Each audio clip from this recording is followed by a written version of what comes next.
जय हिंद प्यारे बच्चों, क्या हाल चाल है सबका।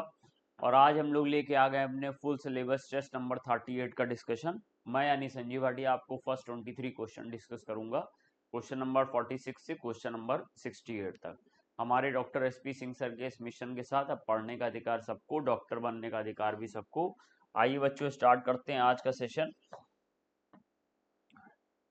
तो हमारे सामने फर्स्ट क्वेश्चन आ रहा है,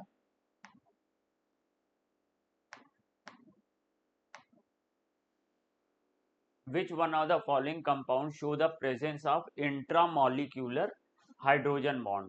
तो ऑर्थोनाइट्रोफिनॉल फर्स्ट ऑप्शन है, इसमें हमारे पास इंट्रामोलिकुलर हाइड्रोजन बॉन्ड होता है।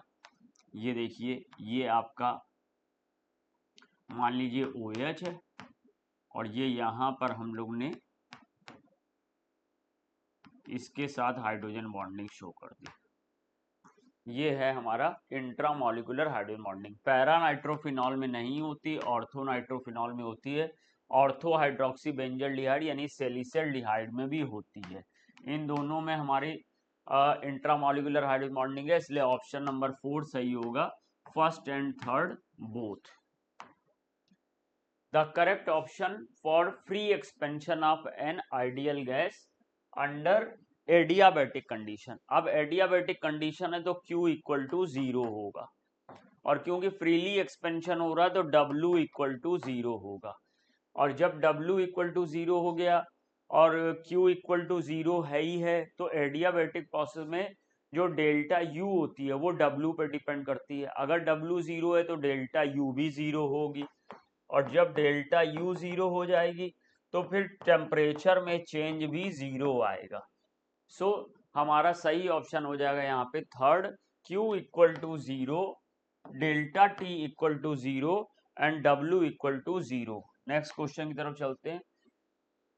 मुझे दिया हुआ है कि m gram of a substance, यानी कि वेट मुझे दिया गया है m gram of the substance when vaporise occupied a volume of 11.2 litre.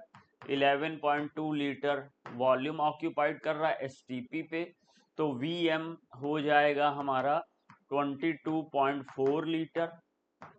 Vm 22.4 litre हो जाएगा। वेपर डेंसिटी मुझे चाहिए, वेपर डेंसिटी मुझे निकालनी है। हम लोग जानते हैं मॉलिक्यूलर वेट इक्वल टू होता है 2 इंटू वेपर डेंसिटी। अब हम लोग मोल का एक फॉर्मूला जानते हैं, मोल का फॉर्मूला होता है W/m और मोल का फॉर्मूला होता है V/Vm। तो W/m इक्वल टू V/Vm कर लेंगे। Wm है हमारा, m रख दिया, और जो मोलर मास की जगह पे है वहां पर हम लोग 2 इंटू वेपर डेंसिटी रख दे रहे हैं। और जो वॉल्यूम मुझे गिवन किया है वो 11.2 गिवन किया गया, और वॉल्यूम Vm यानी कि 1 मोल गैस का STP वॉल्यूम 22.4 होता है। इस तरीके से अगर हम इसको सॉल्व करेंगे तो यहाँ पे आ जाएगा 2, ये 2 से 2 कैंसिल हो जाएगा, तो vapour density equal to m molar mass के बराबर होगी, यानी कि सेकेंड ऑप्शन सही होगा। सेकेंड ऑप्शन के साथ जाएंगे।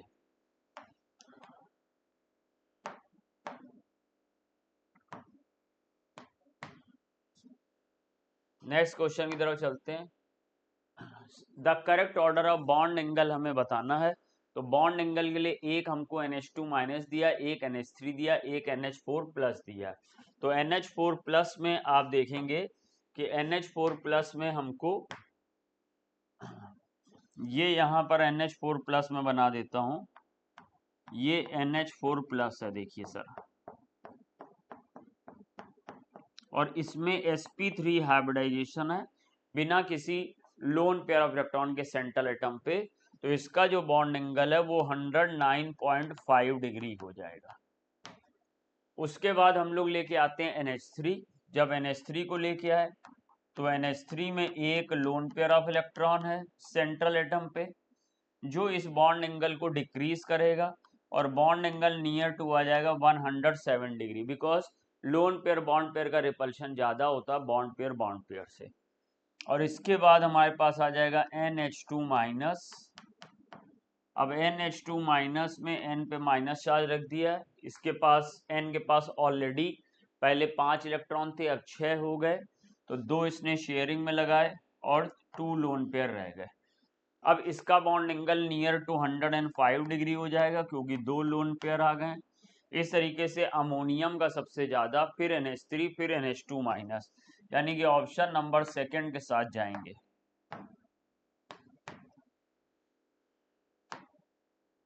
यहाँ पे हमको 2 स्टेटमेंट दिए गए हैं, दोनों स्टेटमेंट के बारे में देखते हैं क्या क्या है। Non metallic character increase as we move from left to right across a period. जब आप लेफ्ट टू राइट जाते हो तो नॉन मेटेलिक कैरेक्टर इंक्रीज करता है, ये स्टेटमेंट सही है। Metallic character increase as we go down the group, ये भी सही है। ऊपर से नीचे जाने पर मेटेलिक कैरेक्टर बढ़ता है, लेफ्ट से राइट जाने पर नॉन मेटेलिक कैरेक्टर बढ़ता है। अब यहाँ पर हमारे बोथ स्टेटमेंट करेक्ट में हमको जाना है, तो both statement first and second are correct, यानी कि फोर्थ ऑप्शन के साथ जाएंगे। क्वेश्चन नंबर 50 में हम लोग फोर्थ ऑप्शन के साथ जाएंगे। नेक्स्ट क्वेश्चन की तरफ चलते हैं। अब नेक्स्ट क्वेश्चन हमारे पास क्या आ रहा है, the product of the following reaction. अब ये देखिए, ये NaBH4 दिया गया है, ये एक वीक रिड्यूसिंग एजेंट है जो एल्डिहाइड कीटोन को तो अल्कोहलिक ग्रुप में बदलता है, लेकिन कार्बोक्सिलिक एसिड ईस्टर को कोई इफेक्ट नहीं करता। तो यहाँ पर देखिए, ये जो ग्रुप है हमारा, ये ईस्टर ग्रुप है, तो ये अप्रभावित रहेगा। और ये जो है हमारा कीटो ग्रुप है, कीटो, ये यहाँ पे अल्कोहल बदल जाएगा। देखिए यहाँ अल्कोहल बदला, ये ईस्टर एसिडिस है, इसलिए फर्स्ट ऑप्शन के साथ जाना चाहिए। इसमें देखो OH है, यहाँ पे ईस्टर का जो C डबल बॉन्ड O है उसको भी जस्ट लाइक अ कीटोन मान के इसको भी यहाँ पे रिड्यूस कर दिया गया, ये सही नहीं है। और इसी तरीके से थर्ड ऑप्शन में ये यहाँ पे इसको एल्केन में बदल दिया गया है, ये भी सही नहीं है। तो मेरा इसका फर्स्ट ऑप्शन सही होगा। Which of the following molecule is expected to rotate the plane polarized light? अब प्लेन पोलराइज लाइट को कौन जो है रोटेट करेगा, यहाँ पे ऑप्शन नहीं आ पाए, तो ऑप्शन आप लोग ने टेस्ट पेपर में देखा होगा। फर्स्ट ऑप्शन जो है वो ये दिया हुआ, फर्स्ट ऑप्शन ये दिया 1 2 3 4 5 और OH। अब ये फर्स्ट ऑप्शन दिया गया मुझे, OH नहीं SH दिया गया। अब अगर आप इस कार्बन को देखें तो ये कार्बन यहाँ पर देखिए, इधर भी एथाइल है, इधर भी एथाइल है, तो कायरल नहीं है। अगर आप इस कार्बन को देखें तो 2H है, तो ये भी कायरल नहीं है। इस कार्बन पे सेम H3 है, ये भी कायरल नहीं है, ये भी कायरल नहीं है, और ये भी कायरल नहीं है। तो इसमें कायरल कार्बन एब्सेंट है, इस वजह से ये हमारा प्लेन पोलराइज लाइट को रोटेट नहीं कर सकता, तो फर्स्ट ऑप्शन नहीं हो सकता। जब हम लोग सेकंड ऑप्शन की तरफ गए तो सेकंड ऑप्शन में देखिए क्या दिखाया गया था। सेकंड ऑप्शन में हमको इस तरीके से कंपाउंड दिखाया गया है, यहाँ पर H और H लिखा है, और यहाँ पे NH2 लिखा है, और यहाँ COOH लिखा है। तो इस कार्बन पे भी 2 सेम H आ गए, तो ये भी कायरल नहीं है, तो ये भी नहीं हमको शो कर पाएगा प्लेन पोलराइज लाइट को रोटेशन, क्योंकि प्लेन पोलराइज लाइट को ऑप्टिकल एक्टिव कंपाउंड रोटेट करता है। और ऑप्टिकल एक्टिव कंपाउंड की खास बात है, उसमें एसिमेट्री होनी चाहिए, वो अपने मिरर इमेज का नॉन सुपर इम्पोजिबल होना चाहिए। और मिरर इमेज का नॉन सुपर इम्पोसिबल है कि नहीं है, ये हम लोग बेसिकली पहले कायरल कार्बन की प्रेजेंस से पता करते हैं। अगर कायरल कार्बन है तो वो उम्मीद है कि नॉन सुपर इम्पोसिबल होगा, अगर उसके पास प्लेन ऑफ सिमेट्री और सेंटर ऑफ सिमेट्री नहीं है तो वो हमें फिर बाद में देखना है, पहले हमें कायरल कार्बन देखना है। हालांकि कुछ ऐसे कंपाउंड भी होते हैं, बाइफेनिल डेरिवेटिव या एल्लीन डेरिवेटिव, जिनमें कायरल कार्बन ना होते हुए भी ऑप्टिकल एक्टिविटी आ जाती है, लेकिन यहाँ पर उम्मीद नहीं है कि वैसा कोई कंपाउंड ऑप्शन है हमारा। फिर एक हमारे पास ऑप्शन नंबर थर्ड आ गया। ऑप्शन नंबर थर्ड में क्या था, यहाँ पर हमारे पास CHO रखा हुआ था, और यहाँ पर CH2OH रखा था, यहाँ पर H रखा था, और यहाँ पे COH, यहाँ पर OH रखा था। तो अब इस कार्बन को देखिए, इसमें एक तरफ CHO ग्रुप है, एक तरफ H है, एक तरफ CH2OH है, एक तरफ, तो ये एसिमेट्रिक कार्बन रखता है, ये एसिमेट्रिक मॉलिक्यूल है, इसलिए ऑप्शन नंबर 3 ही सही हो जाएगा। ये प्लेन पोलराइज्ड लाइट को रोटेट करेगा। और एक मेरे पास 4th ऑप्शन में इस तरीके से एक ऑप्शन बना हुआ था, इसमें भी कोई कायरल कार्बन नहीं है, इस वजह से ये भी ऑप्टिकल इनएक्टिव होगा। तो सही ऑप्शन कौन सा हो जाएगा? 3rd हो जाएगा। Among the following isostructural compound, the one that has the highest lattice energy. तो लैटिस एनर्जी सबसे पहले हम लोग निकालते हैं चार्ज के प्रोडक्ट से, Q1 Q2, और अगर चार्ज का प्रोडक्ट सेम आ रहा है तो फिर हम लोग रेडियस के इनवर्स से निकालेंगे। ये रेडियस इंटर न्यूक्लियर डिस्टेंस होगी A+ और B- की। तो अब यहाँ पे Li+1 है, Cl-1 है, +2 -2 +1 -1 +1 -1, तो जिसका +2 -2 है उसका चार्ज का मल्टीपल प्रोडक्ट 2 × 2 4 हो जाएगा, इसलिए उसी को प्रेफर करेंगे। 54 को देखिएगा, एक केमिकल रिएक्शन है जो कि 300 और 270 पे कैरिड आउट हो रही है, यानी T1 है दिया है 300, T2 दिया है 270, और इसमें K1 और K2 का रिलेशन निकालना है। तो आप लोग इसके लिए एक फॉर्मूला जानते होंगे,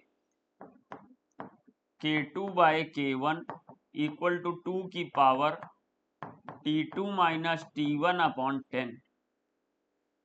तो अब ये हम लोग ने फॉर्मूला लगाया, 2 की पावर T2 कितना है 270 और T1 कितना है 300/10, तो ये आ जाएगा 2 की पावर -3, यानी 1/2 की पावर 3, 2 2 4 4 2 8, तो 1/8। तो K2 = हो जाएगा K1/8, K1/8। सो सही ऑप्शन सेकंड होगा, सेकंड ऑप्शन सही होगा। 54 का सेकंड ऑप्शन के साथ जाएंगे।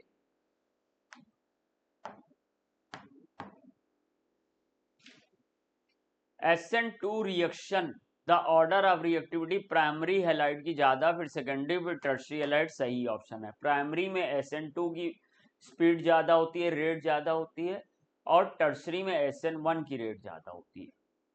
Dipole moment of CH3F is greater than CH3Cl, ये बात गलत है।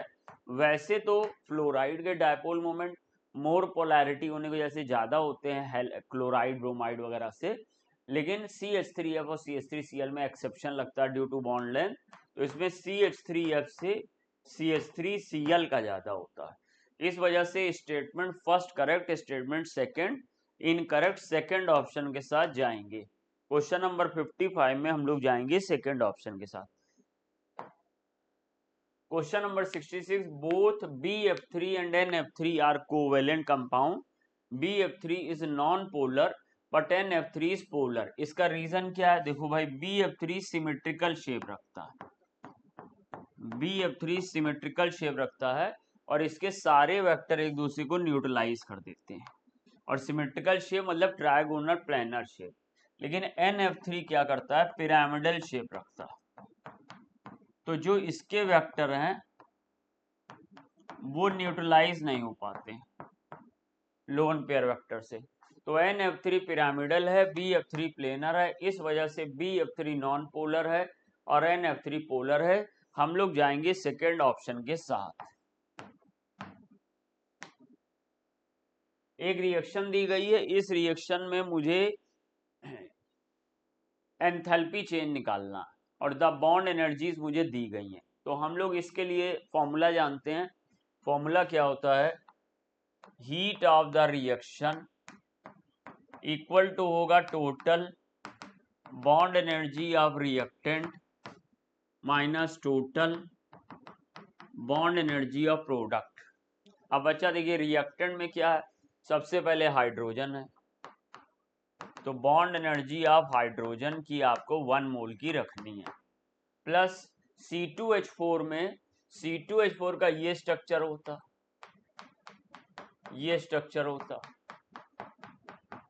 तो इसमें देखिए हमारे पास 4CH बॉन्ड है, तो 4 इंटू सी एच यानी 4 इंटू 99 प्लस हमारे पास एक सी डबल बॉन्ड सी है, तो एक सी डबल बॉन्ड सी की रख लेंगे।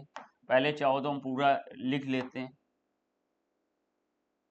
4 into bond energy of C H plus bond energy of C double bond C, ये एक साइड, और माइनस फिर प्रोडक्ट साइड में क्या C2H6 है, C2H6 का ये स्ट्रक्चर होता, यानी C2H6 में 1 CC बॉन्ड होता है और 6 CH बॉन्ड होते हैं, तो 6 into bond energy of CH plus 1 into bond energy of C single bond C। अब डेटा पुटअप करते हैं और फिर सॉल्व कर लेंगे।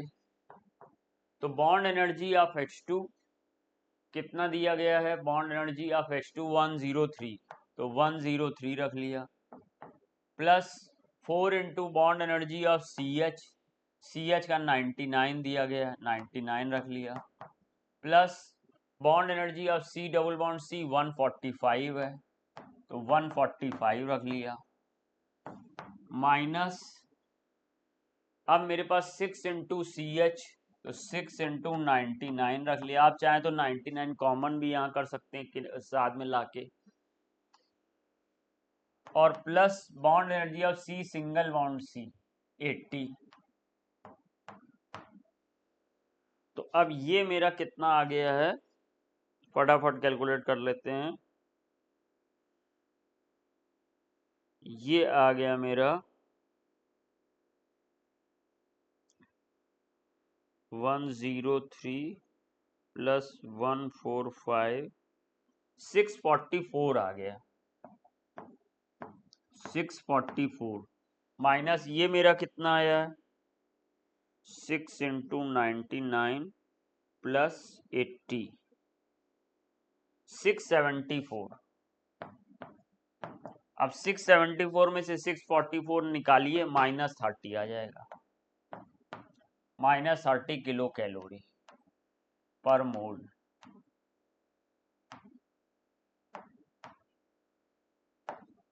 तो दैट मीन्स आंसर हो जाएगा थर्ड,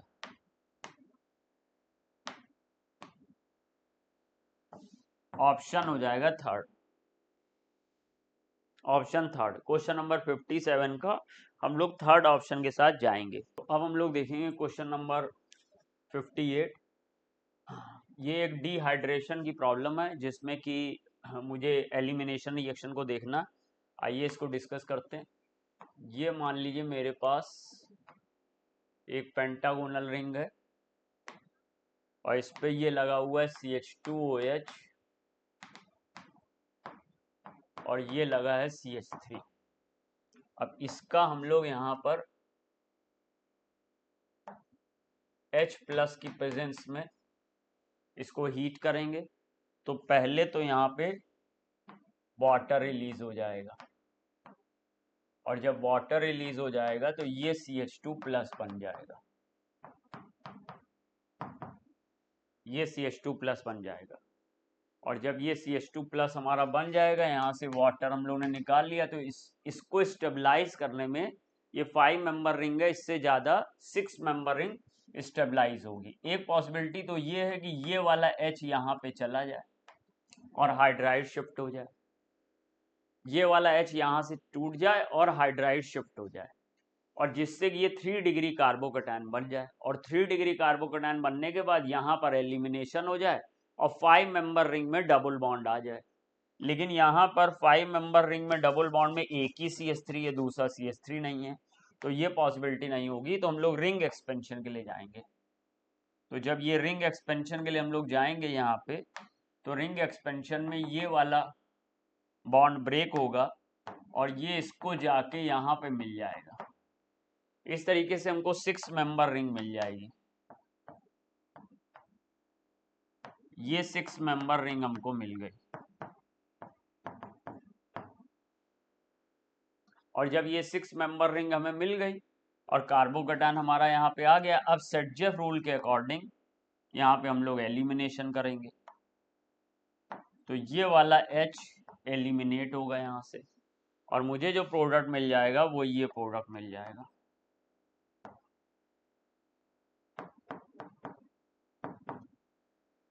इस तरीके से जो मेरा यहाँ ऑप्शन मैच करेगा वो फोर्थ वाला ऑप्शन मैच करेगा, करेक्ट ऑप्शन फोर्थ होगा।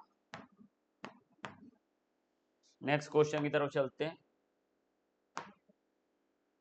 क्वेश्चन है हमारा यहाँ पे एक फ्रीडल क्राफ्ट रिएक्शन का क्वेश्चन आ गया है। ये हमारे पास बेंजीन रिंग है, इस बेंजीन रिंग पर हम लोग ने रिएक्शन कराई है C double bond O Cl की AlCl3 की प्रेजेंस में। अब ये AlCl3 इस बॉन्ड को यहां से ब्रेक करा लेगी, ये इलेक्ट्रोफाइल बन जाएगा, और ये Cl यहां से AlCl4 माइनस बना देगा। अब ये जो COCl है ये हमारा यहाँ पे अटैक करेगा,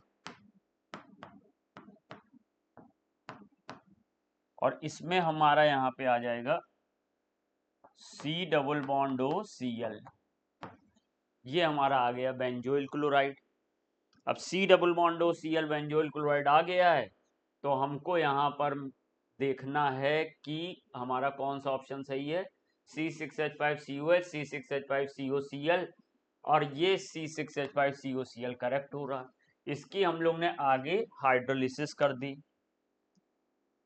तो जब हम लोग ने इसकी हाइड्रोलिसिस कर दी तो हाइड्रोलिसिस करने पर ये मेरा कार्बोक्सिलिक एसिड में कन्वर्ट हो जाएगा CH3COCl। तो इस तरीके से हमारा ऑप्शन नंबर सही हो जाएगा सेकंड, 59 के ऑप्शन नंबर सेकंड के साथ हम लोग जाएंगे। नेक्स्ट क्वेश्चन की तरफ चलते हैं।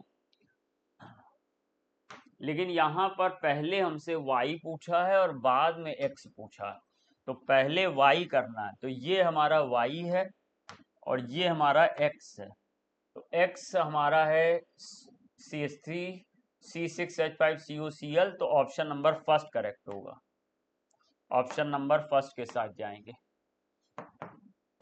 नेक्स्ट क्वेश्चन की तरफ चलते हैं। Question number 60।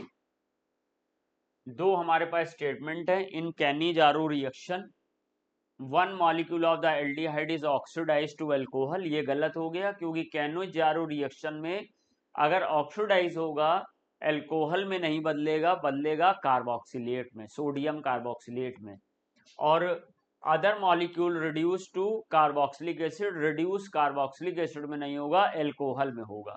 इसलिए ये स्टेटमेंट हमारा गलत हो गया। Second statement, in carbylamine reaction aliphatic and aromatic primary secondary tertiary amine. अब primary secondary and tertiary amine ये टेस्ट नहीं देते, ये केवल प्राइमरी अमीन टेस्ट देता है, तो ये वाली भी बात गलत साबित हो गई। तो दोनों स्टेटमेंट गलत हो गए, both statement first and second are incorrect, यानी कि फर्स्ट ऑप्शन के साथ जाना चाहिए यहाँ पे। Next question, question number 61। Which of the following is the correct IUPAC name. चलिए पहला बनाते हैं। हेप्टेन है 1 2 3 4 5 6 7, 1 2 3 4 5 6 7, ये हेप्टेन है, और इसमें 4 4 पे डाई मेथिल लगा हुआ है, तो 1 2 3 4 5 6 7। अब 4 पे एक मेथिल लगा दीजिए, 4 पे एक मेथिल लगा दीजिए, और 3 पे एथिल लगा दीजिए, CH2 CH3। और अब हम लोग चेक करते हैं कि ये नेम हमारा सही हो रहा है कि नहीं हो रहा है, इसमें क्या कमी है। अब अगर हम लोग यहाँ पर देखें तो 1 2 3 4 5 6 7, 1 2 3 4 5 6 7, 7 कार्बन की चेन है, और हम लोग यहाँ से अगर चलते तो 1 2 3 4 पे आता साइड चेन, यहाँ से चल रहे हैं तो 3 पे साइड चेन आ रहा, बिल्कुल ठीक है। तो इस तरीके से ये नेम बिल्कुल सही लिखा हुआ है, फर्स्ट ऑप्शन के साथ ही हमें जाना चाहिए। अब 4 4 डाई मेथाइल 3 एथाइल हेप्टेन में क्या कमी थी, इन्होंने 4 4 डाई मेथाइल पहले ले लिया, यानी कि lowest locant set rule disturb हो गया। तो यहाँ पर 3 पे एथाइल बाद में कर रहे हैं, और 3 पे एथाइल और 4,4 डाई मेथाइल। हाँ, तो ये अल्फाबेटिक गलत हो गया, क्योंकि ई को पहले लिखना चाहिए और एम को बाद में लिखना चाहिए, तो ये अल्फाबेटिक गलत हो गया नेम। 5 एथाइल 4,4 डाई मेथाइल, ये लोएस्ट लोकेंट सेट रूल को डिस्टर्ब कर रहा है। 5वें पे एथाइल डाल रहे हैं और 4 पे मेथाइल डाल रहे हैं। अगर हम इधर से जाएंगे तो हमको 3,4,4 का सेट मिलेगा, और इधर से जाएंगे तो 4,4,5 का सेट मिलेगा। ये सेट ओके, ये सेट गलत है। ये जो थर्ड ऑप्शन है, लोएस्ट लोकेंट सेट रूल को फॉलो नहीं कर रहा। सेकेंड ऑप्शन अल्फाबेटिक रूल को फॉलो नहीं कर रहा, और ये तो अलग ही कहानी कह रहा है, और ये भी अल्फाबेटिक रूल को फॉलो नहीं कर रहा, इसलिए सही ऑप्शन फर्स्ट होगा। Which of the following shows positive deviation from Raoult's law? Ethyl alcohol, methyl alcohol ideal solution है, तो डेविएशन नहीं शो करेंगे। HNO3 वाटर निगेटिव डेविएशन है, ये आंसर नहीं हो सकता है। क्लोरोफॉर्म एथिल अल्कोहल, ये पॉजिटिव डेविएशन है, ये आंसर हो सकता है। क्लोरोफॉर्म और टॉलिन, ये कोई डेविएशन यहाँ नहीं शो करेंगे, निगेटिव डेविएशन शो कर सकते हैं, इसलिए हमारे पास पॉजिटिव डेविएशन का सही ऑप्शन थर्ड हो गया, थर्ड पॉजिटिव डेविएशन हो गया। नेक्स्ट क्वेश्चन की तरफ चलते हैं। The brown ring test for nitrite and nitrate is due to formation of complex ion with formula, तो इसमें हमारा बन जाएगा FeH2O होल 5NoSO4। अब आप अगर SO4 को हटा दे तो 2+ चार्ज आ जाएगा, 2+ आ जाएगा, यानी सही फॉर्मूला क्या, यहाँ -2 है गलत, यहाँ NO है नहीं गलत, यहाँ NO के 5 आ गए गलत, इसलिए थर्ड ऑप्शन सही हो जाएगा। 3 हमारे पास इलेक्ट्रोड पोटेंशियल दिए हैं एक्स वाई जेड के, और इलेक्ट्रोड पोटेंशियल क्या क्या दिए हैं, -1.2 +0.5 -3, और मुझसे पूछा है oxidising power of these metal बतानी है। तो ऑक्सीडाइजिंग पावर बताना चाहते हैं, सबसे पहले हमको यहाँ पर दिया गया है रिडक्शन पोटेंशियल E, और रिडक्शन पोटेंशियल दिया गया होगा x, मान लो n+ है, xn+ का दिया गया है -1.2,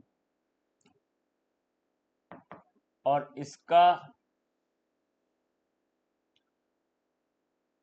yn+ का दिया गया है +0.5, और z का दिया गया है zn+ का दिया गया है -3 वोल्ट, -3 वोल्ट। अब हमें ऑक्सीडाइजिंग पावर पता करनी है, तो ऑक्सीडाइजिंग पावर उसकी ज्यादा होगी जिसका रिडक्शन पोटेंशियल ज्यादा से ज्यादा होगा, तो इसमें रिडक्शन पोटेंशियल सबसे ज्यादा किसका है, Y का है, तो सबसे पहले Y आएगा, उसके बाद X आएगा, उसके बाद हमारे पास आएगा Z, तो आंसर हो जाएगा YXZ, यानी कि सेकेंड। तो 64 में हम लोग जाएंगे सेकेंड ऑप्शन के साथ।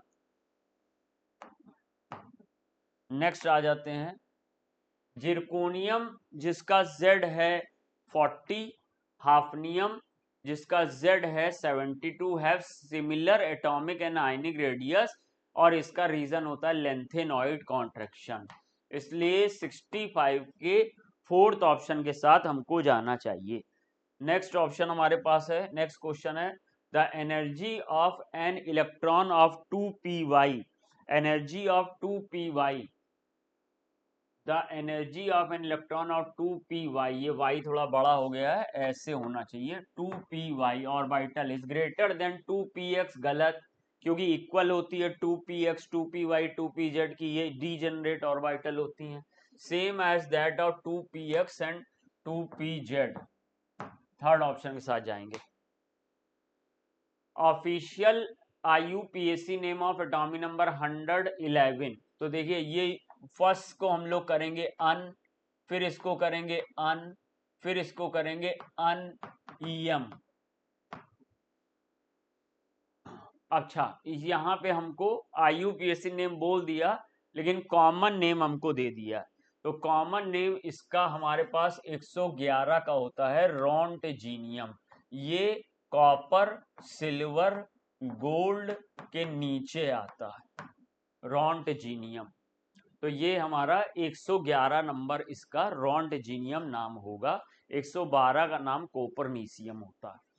सो हमारा सेकंड ऑप्शन यहाँ पे सही होगा। Y gram of non volatile organic solute, W equal to elevation in boiling point निकालना। चलिए एक पेज ले लेते हैं। W मुझे दिया गया है Y। अब molecular mass M, molecular weight दिया गया है M। Dissolve in 250 gram of benzene, capital W दिया गया है 250 gram. Molar elevation constant of benzene is Kb, तो Kb को Kb ही माना गया है। Elevation in boiling point is given by, अब मुझे डेल्टा टीबी निकालना है। डेल्टा टीबी का फॉर्मूला आप जानते हो, 1000 into small w into Kb upon capital W into molecular weight of solute. ये फॉर्मूला आपके पास है। अब इस फॉर्मूले में हम लोग को डेटा पुटअप करना है जो दिया गया है। 1000 का 1000 ले लिया, W की जगह पे Y ले लिया, Kb की जगह पे Kb ले लिया, और कैपिटल W की जगह पर 250 ले लिया, और मॉलिक्यूलर वेट की जगह पे M ले लिया। सो जब इसको कैंसिल किया तो ये 4 आ गया। इस तरीके से मेरे पास जो फॉर्मूला आया वो आया 4y kb अपॉन m।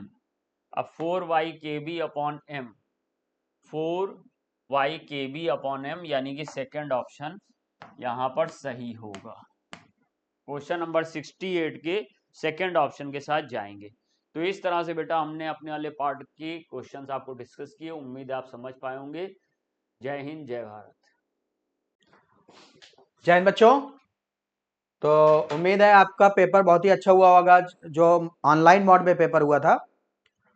तो फर्स्ट क्वेश्चन नंबर 46 से लेकर क्वेश्चन नंबर 68 तक डिस्कस हो चुके हैं। मैं आपको डिस्कस करूंगा क्वेश्चन नंबर 69 से, ठीक है। तो देखते हैं one by one.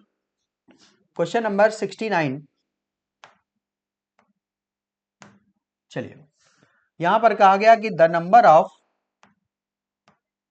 Number of possible isomers of for the complex COEN whole twice Cl2। बेटा कोऑर्डिनेशन नंबर कितनी है? 6 है। तो बताओ जरा इसका शेप क्या होगा, स्क्वायर, बाइपिरामिडल या ऑक्टाहेड्रल? ठीक है। अब देखो ये कौन कौन सी आइसोमेरिज शो करेगा। तो पहले तो ये ध्यान रखना, ये क्या शो करेगा? ज्योमेट्रिकल आइसोमेरिज, ठीक है। और इसका जो ज्योमेट्रिकल आइसोमेरिज में होंगे सिस और ट्रांस,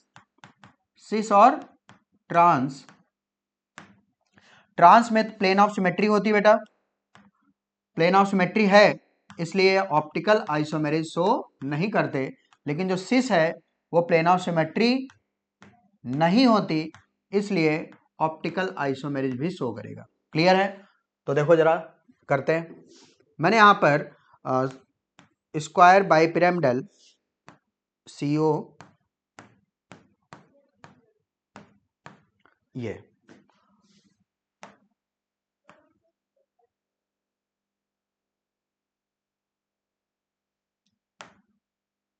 ठीक है, अलग से बना देते हैं। CO ये देखो, मैंने यहां पर जो नंबर में कम हुआ करें उसको लिया करो। तो यहां पर नंबर में कम कौन है? Cl। तो एक बार मैंने Cl को 90 डिग्री पर रख दिया और एक बार Cl को मैंने 180 पर रख दिया। तो यहां पर बाकी सबको मैं अब एडजस्ट कर दूं, तो यहां पर क्या हो जाएगा? En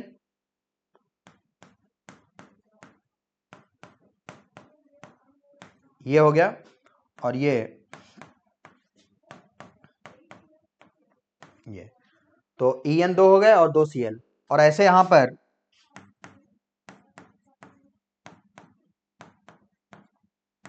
ये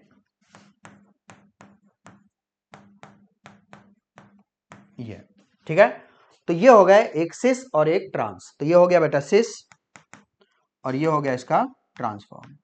तो बताओ जरा इसका, यानी कि ये ज्योमेट्रिकल भी शो करा, और ज्योमेट्रिकल में जो सिस फॉर्म है उसमें प्लेन ऑफ सिमेट्री नहीं होगी, इसलिए ऑप्टिकल आइसोमेरिज्म शो करेगा। तो बताओ जरा यहाँ पर डी और एल, एक डी फॉर्म और एक एल फॉर्म। तो बताओ टोटल कितने हो गए?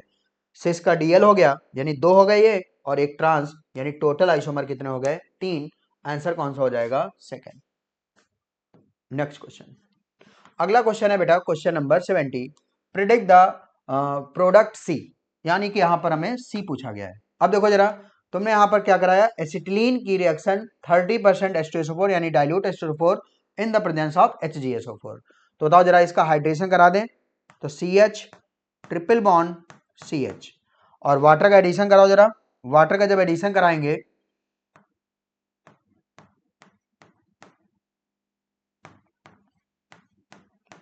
तो बताओ एक जगह H एक जगह OH, क्योंकि सिमेट्रिकल है तो कोई दिक्कत नहीं, CH डबल बॉन्ड CH। तो यहां पर मैंने एक H जोड़ दिया, यहां पर OH जोड़ दिया।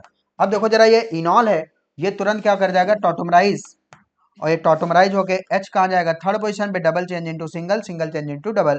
तो बताओ ये क्या बन गया? CH3CHO, CH3CHO। अब यहां पर देखो जरा, इस CH3CHO का डाइल्यूट NaOH, देन इसको हीट। बताओ जरा इसके पास अल्फा H है, ठीक है, और ऐसे एल्डिहाइड कीटोन जिनके पास अल्फा H हो, उनकी डाइल्यूट बेस देन हीट।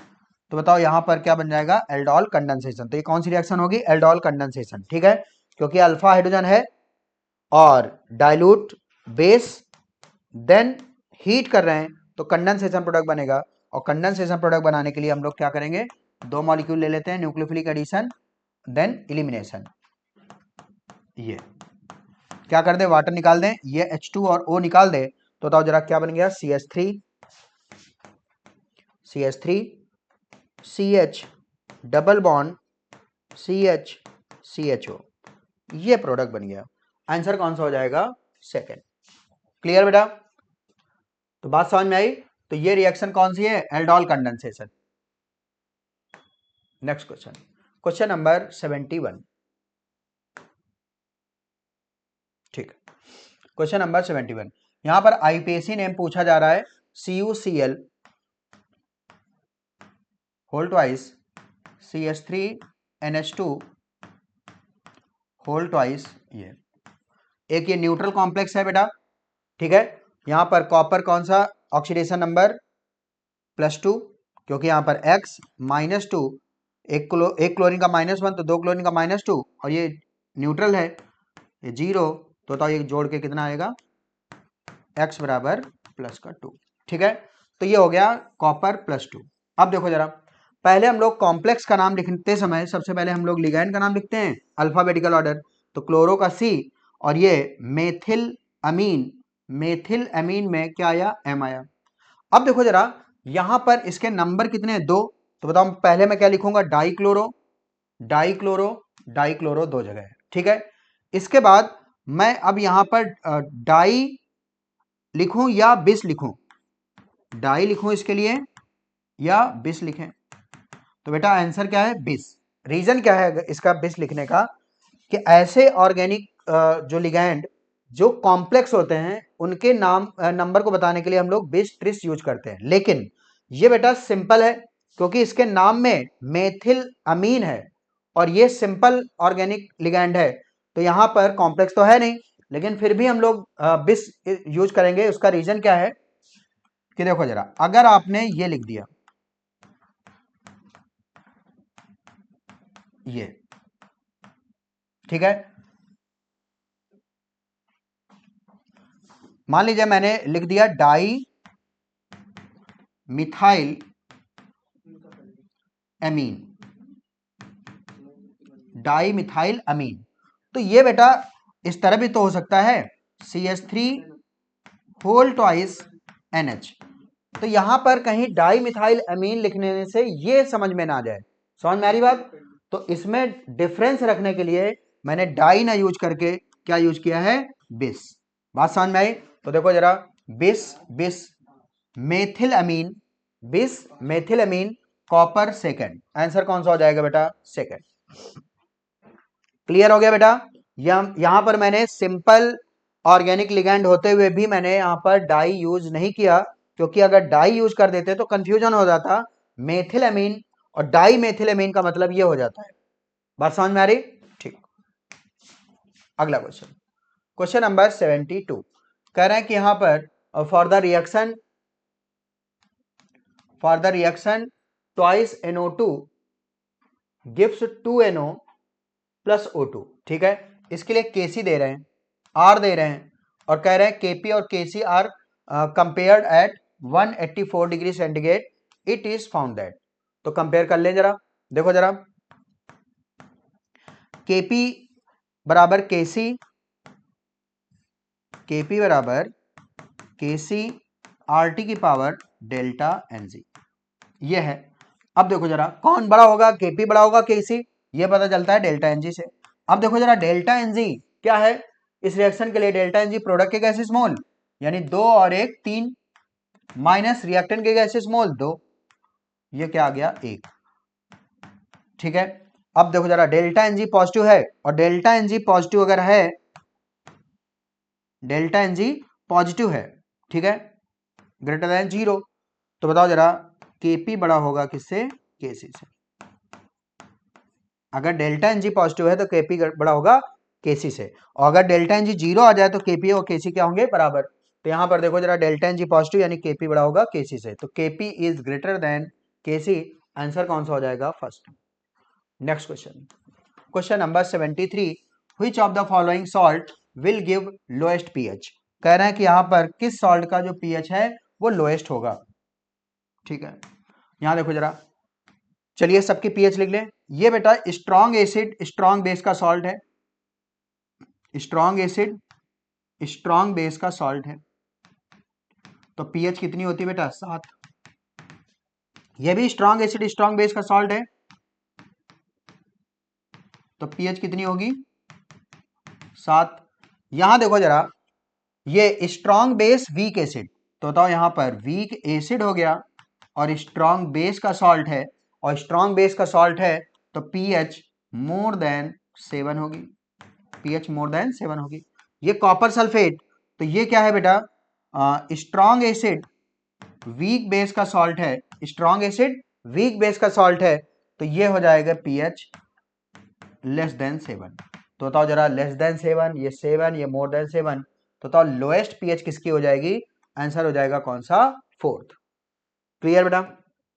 अगला question 74 which of the following is least stable carbanion. तो बेटा कार्बेनाइन की stability of carbanion directly proportional to -m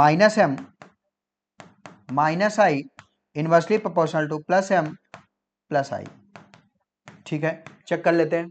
यहां देखो जरा, यह है बेटा +m, यह है +m की एटम पर लोन पेयर है ना बेटा, ठीक है, और ये मेटा पोजीशन पे लगा है, तो ये क्या होगा, -i, ठीक है। अब देखो यहां पर -i वाले बढ़ाते हैं, -i वाले क्या होंगे, बढ़ाएंगे, और प्लस वाले घटाएंगे। अब यहां पर कह रहा है लीस्ट स्टेबल। अब मुझे ये बताओ, लीस्ट स्टेबल, ये तो बताओ स्टेबिलिटी को बढ़ा रहा है, तो ये तो आंसर नहीं होगा।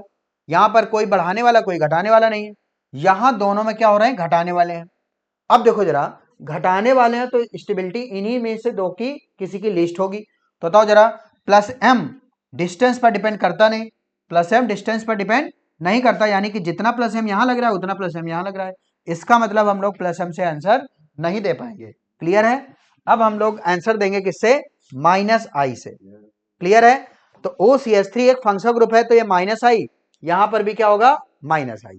ओके। अब देखो जरा, -i डिस्टेंस पर डिपेंड करता है, तो -i अगर नजदीक है तो बताओ एनायन की स्टेबिलिटी को ज्यादा बढ़ाएगा, इसका मतलब लीस्ट स्टेबल कौन हो गया, answer will be 4th। Clear बच्चों।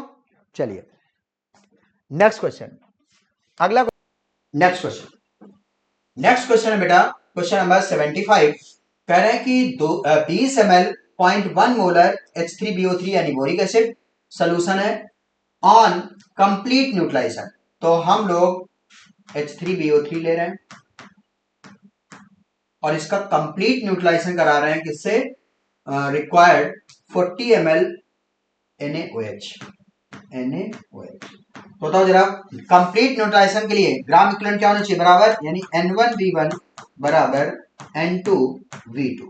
ठीक है, अब बताओ यहाँ पर नॉर्मलिटी नहीं दिया है, क्या मोलरिटी दिया है, और मोलरिटी इनटू एन फैक्टर, और H3BO3 का जो एन फैक्टर होता है वो कितना होता है बेटा, वैलेंसी फैक्टर या एन फैक्टर कितना होता है, 1।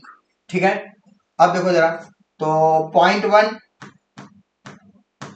इंटू 1, ठीक है, नॉर्मलिटी हो गया, इंटू वॉल्यूम इन ml, तो उधर भी वॉल्यूम किसमें, ml में होना चाहिए। चलो N2, यहां पर N2 कितना है, नहीं दिया, वही यहां पर मोलरिटी दिया है, इंटू एन फैक्टर कितना 1, इंटू वॉल्यूम कितना 40, ये हो गया।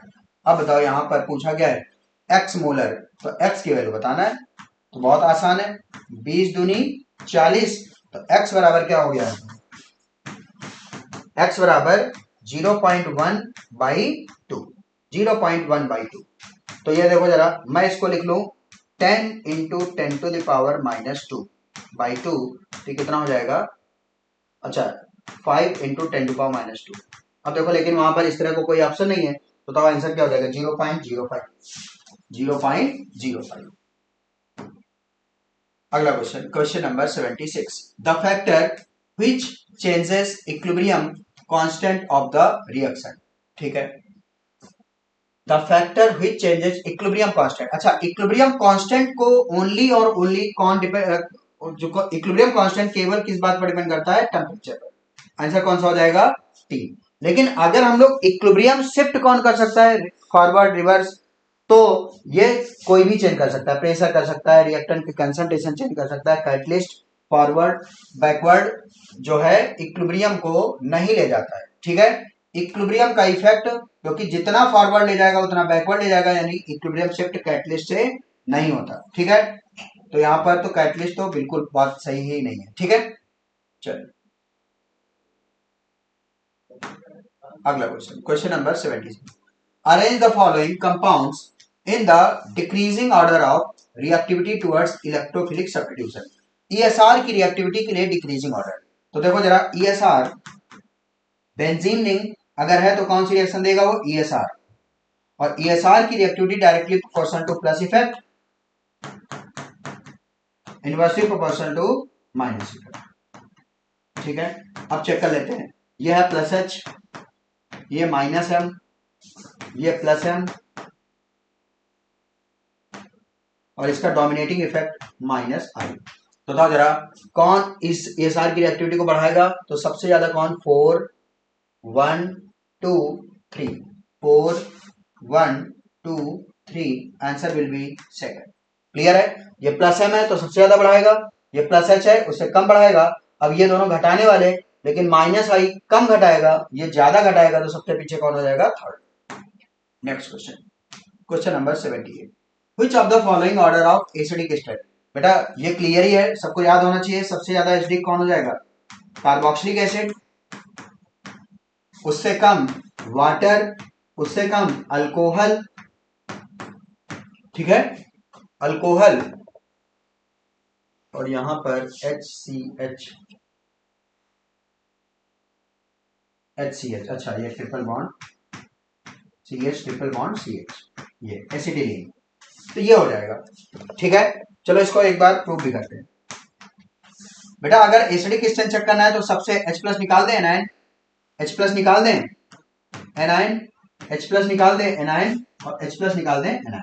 अब देखो जरा, यहां जो एनायन है वो रेजोनेंस स्टेबलाइज है, यहां पर कोई ऑक्सीजन पर निगेटिव है लेकिन कोई प्लस आई नहीं है, यहां पर देखो प्लस आई है, और प्लस आई एनायन की स्टेबिलिटी को घटा देगा नहीं, एसिडिक स्टेट को घटा देगा। और यहां पर देखो ऑक्सीजन पर निगेटिव, यहां पर ट्रिपली बॉन्डेड कार्बन पर निगेटिव, यहां पर En होती है ऑक्सीजन की 3.5, और यहां पर ट्रिपली बॉन्डेड कार्बन की होती है 3.25, तो मोर En पे निगेटिव मोर स्टेबल, तो आंसर हो जाएगा कार्बोक्सिलिक, फिर वाटर, फिर अल्कोहल, फिर एसिटिलीन। ओके, आंसर हो जाएगा कौन सा? फर्स्ट।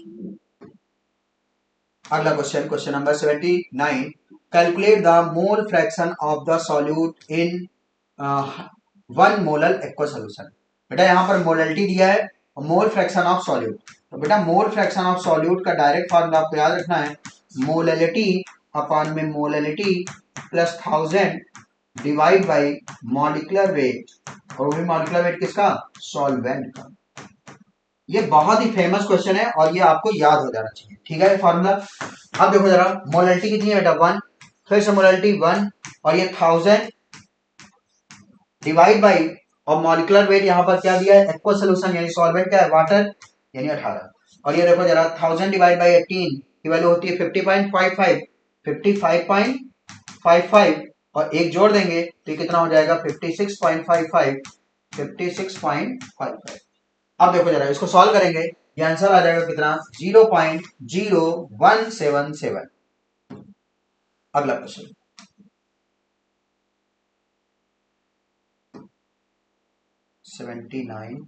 अच्छा ये वही क्वेश्चन रिपीट हो गया। 80, द इलेक्ट्रोड पोटेंशियल फॉर, बेटा एक हाफ सेल कॉपर 2 प्लस से कॉपर का, दूसरा कॉपर प्लस 1 से कॉपर, ये इलेक्ट्रोड पोटेंशियल हाफ सेल के दिए हुए हैं, ठीक है। कह रहे हैं कि the value of will be. अब यहां पर किसका पूछा है, तो चलो, कॉपर प्लस 2 से कॉपर प्लस 1 का दिया है, कॉपर प्लस 1 से कॉपर का भी दिया है। इसका मतलब हमें ये पूछा जाना चाहिए कि यहाँ पर मिसिंग है कुछ, कॉपर प्लस 2 से कॉपर 0, ये यहाँ पर इलेक्ट्रोड पोटेंशियल इसका पूछा गया है, ठीक। चलो बहुत आसान है। जब बेटा हाफ सेल का देकर, दो हाफ सेल का देकर तीसरे हाफ सेल का पूछा जाए तो हमें करना होता है N1 E1 N2 E2 N3 E3। चलो N1 E1 बताओ, N कितना है? 1, E कितना है? कॉपर 2 प्लस से कॉपर, कॉपर 2 प्लस से कॉपर कितना? 0.15। चलो N2 E2, N2 फिर से N फैक्टर कितना? 1, E2 कितना है? 0.50। N कितना है इसका? 2, E हमें निकालना है, बताओ ये प्लस ये बराबर ये कर दें तो 2E बराबर 0.15 प्लस 0.50। बताओ इसको सॉल्व करोगे, 50 60 65, 0.650, ठीक है। तो 2E बराबर ये हो गया, 2E बराबर इतना, तो E बराबर क्या लिखेंगे? बाई 2। तो बताओ ये कितना आ जाएगा? 0.325। आंसर हो जाएगा कौन सा? सेकंड। अगला question, question number 81, pair of compound that can exist together. कौन एग्जिस्ट कर सकते हैं साथ साथ? तो बेटा रिड्यूसिंग एजेंट साथ एग्जिस्ट कर जाएंगे, ऑक्सीडाइजिंग एजेंट साथ एग्जिस्ट कर जाएंगे, लेकिन रिड्यूसिंग एजेंट और ऑक्सीडाइजिंग एजेंट साथ एग्जिस्ट नहीं करेंगे। चलो यहां पर देखो, Fe+3 है बेटा और Sn+2 है। बेटा Fe+3 ऑक्सीडाइजिंग और Sn+2, जो हायर ऑक्सीडेशन स्टेट होता है वो ऑक्सीडाइजिंग एजेंट, और जो लोअर ऑक्सीडेशन स्टेट है वो रिड्यूसिंग एजेंट की तरह काम करेगा। और Sn की दो होती हैं, +2 +4, Hg की दो होती हैं, Hg2 +2 यानी कि ये +1, ठीक है, और Hg+2 ये +2, तो लोअर और हायर। और ऐसे ही फेरस आयरन की दो होती है, Fe+2 और Fe+3, ठीक है। यानी हायर साथ एग्जिस्ट कर सकते हैं, लोअर एग्जिस्ट करते हैं, और हायर और लोअर एग्जिस्ट नहीं करते। देखो यहाँ पर हायर और लोअर ये एग्जिस्ट नहीं करेंगे। यहाँ पर Hg+2 और Sn+2, तो ये इसकी क्या हायर है और ये इसकी लोअर एग्जिस्ट नहीं करेगा। यहाँ पर Fe की +2 और Sn+2 दोनों यहाँ पर लोअर में ये एग्जिस्ट कर जाएगा। यहाँ पर Fe+3 और I-, बेटा I- एक रिड्यूसिंग एजेंट है और ये Fe+3 ऑक्सीडाइजिंग, फिर से यहाँ पर रिडॉक्स हो जाएगा, तो कौन सा एग्जिस्ट करेगा? 81 का आंसर हो जाएगा कौन सा? थर्ड। क्लियर बच्चों? चलो अगला question, and unsaturated hydrocarbon on ozonolysis, कोई एक अनसैचुरेटेड हाइड्रोकार्बन है, ठीक है, उनकी ओजोनोलिसिस हुई तो 1 मोल ईच ऑफ फॉर्मल्डिहाइड हमें मिला। क्या क्या मिल रहा है बेटा? फॉर्मल्डिहाइड HCHO, और क्या मिल रहा है? एस्टल्डिहाइड CH3CHO और methyl ग्लाइऑक्सल,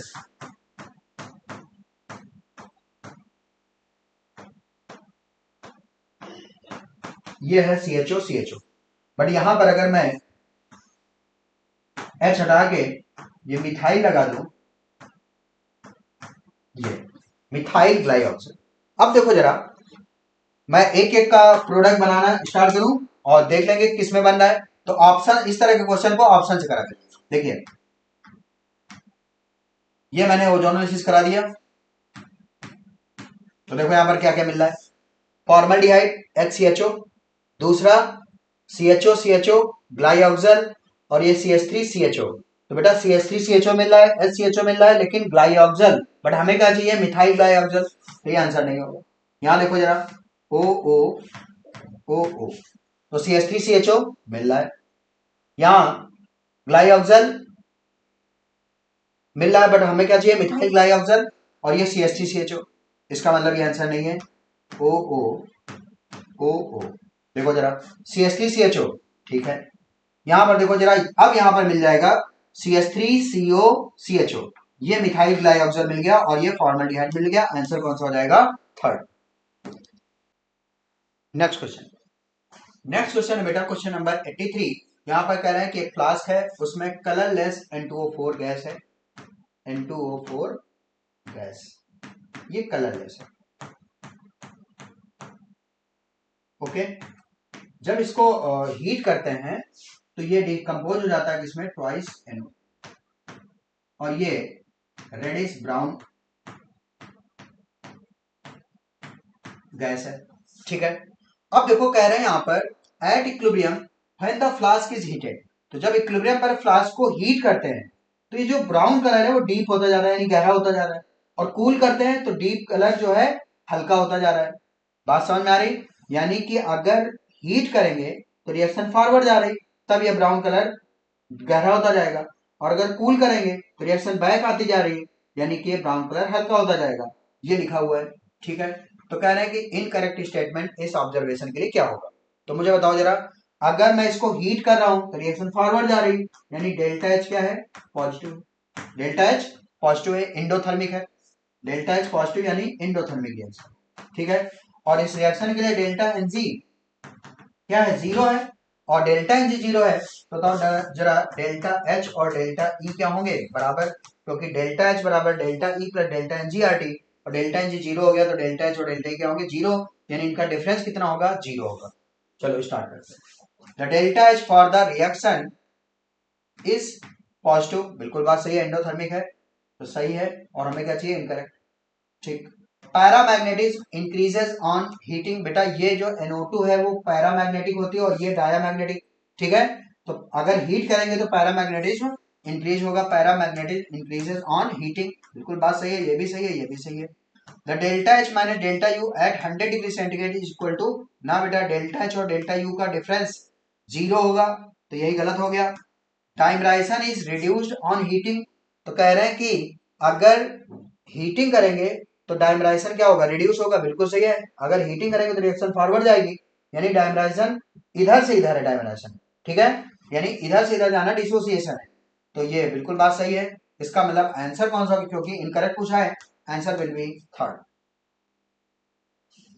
84 the maximum and minimum positive electron gain enthalpy. अगर हम लोग पहली बात तो इनर्ट गैस जो होती हैं, helium, neon, argon, krypton, xenon और रेडॉन, इन सभी का जो डेल्टा H इजी है वो पॉजिटिव है, ठीक है, यानी ये इलेक्ट्रॉन नहीं लेना चाहते, ठीक।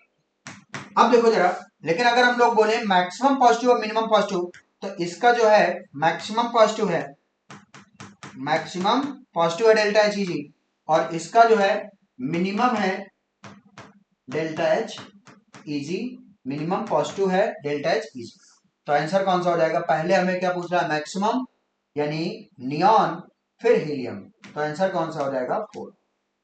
अगला question 85, given below are two statements. Statement 1, Gabriel Thalamide reaction is used for the preparation of 1 degree, 2 degree, 3 degree amine. नहीं बेटा, only 1 degree. क्या होना चाहिए? only 1 degree, और वो भी एलिफेटिक। वो भी कौन सी? Aliphatic 1 degree mean. तो ये स्टेटमेंट गलत हो गया। स्टेटमेंट 2, जो थैलीमाइड है, थैलीमाइड बना देता हूं बेटा मैं, CO CO ये NH, ये है थैलीमाइड। और थैलीमाइड का जो एनायन है ये H प्लस, क्योंकि एसिडिक हाइड्रोजन था वो, ये निकाल देंगे तो ये थैलीमाइड का एनायन हो गया। कहने कि वो स्ट्रॉन्ग न्यूक्लियोफाइल होता है और स्टेबलाइज बाय रेजोनेंस, तो बिल्कुल बात सही है, रेजोनेंस से स्टेबलाइज है और ये स्ट्रॉन्ग न्यूक्लियोफाइल है। नेगेटिवली चार्ज जितने भी न्यूक्लियोफाइल होते हैं वो स्ट्रॉन्ग होते हैं, न्यूट्रल वाले क्या होते हैं? वीक माने जाते हैं। तो ये बात सही हो गई, यानी incorrect, correct, answer will be incorrect और करेक्ट। तो पहला इनकरेक्ट और सेकंड वाला correct, answer will be third. 86, when vapors of secondary alcohol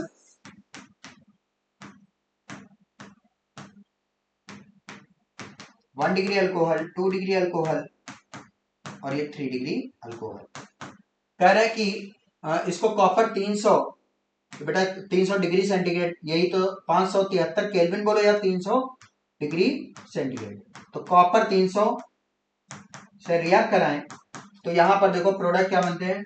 1 degree alcohol के केस में एल्डिहाइड, 2 डिग्री अल्कोहल के केस में कीटोन,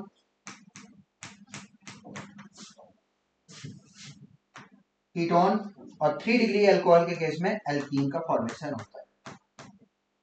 ये आपको ध्यान रखना है। तो बताओ यहां पर क्या पूछ रहा है कि when vapour of secondary alcohol pass over heated copper 300 degree centigrade the product form is, answer क्या हो जाएगा? कीटोन।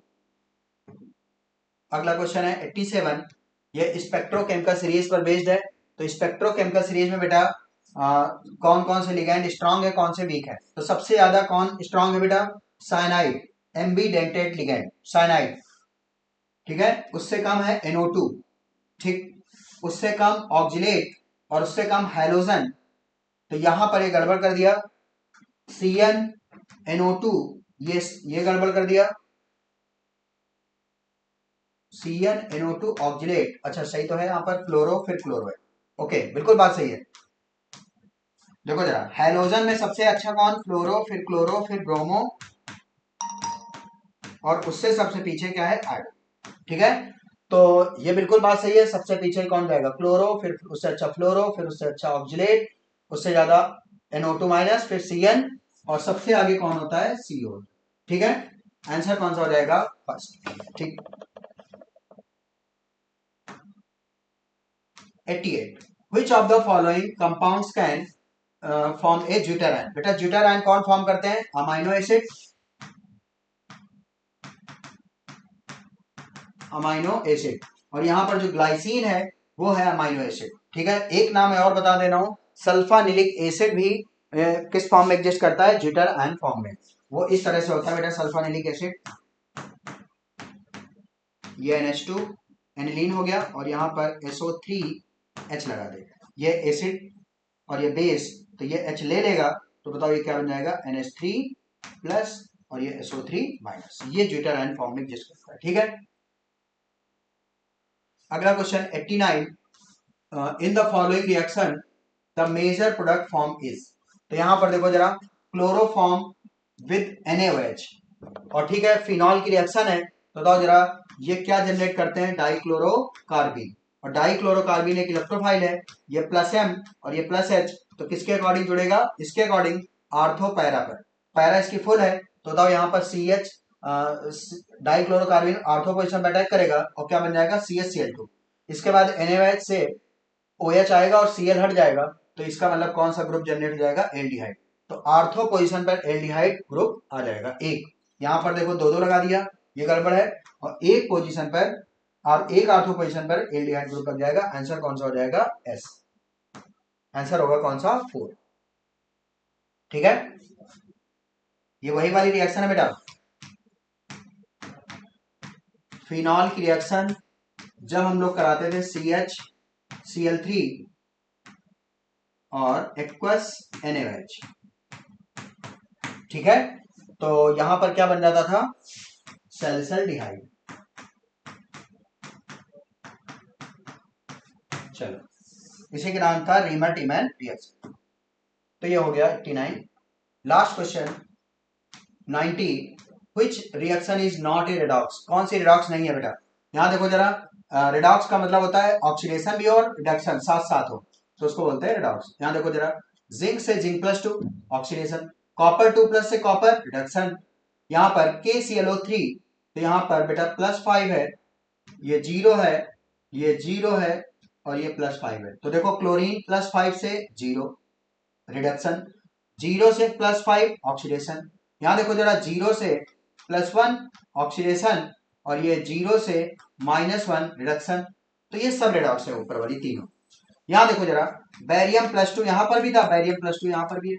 ठीक है, Cl-1 यहां भी है, Cl-1 यहां भी है, Na+1 यहां भी है, Na+1 यहां भी है, सल्फेट यहां भी है, सल्फेट यहां पर भी है, सल्फेट +6 यहां भी है और सल्फेट +6। इसका मतलब ये रिडॉक्स रिएक्शन नहीं है। Answer will be 4।